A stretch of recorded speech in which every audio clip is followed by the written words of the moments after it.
سبحان الذي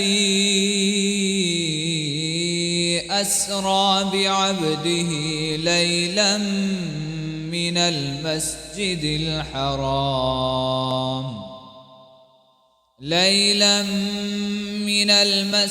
الحرام إلى المسجد الأقصى الذي باركنا حوله لنريه من آياتنا إنه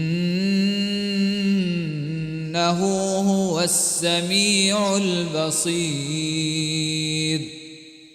وآتينا موسى الكتاب وجعلناه هدى لبني إسرائيل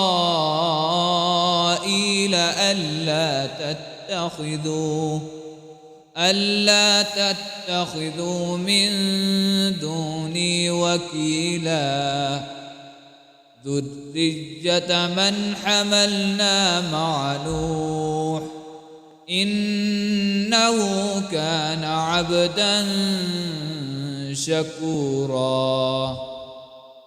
وقضينا إلى بني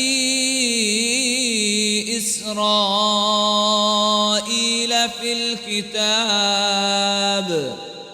في الكتاب لتفسدن في الأرض مرتين ولتعلن علوا كبيرا.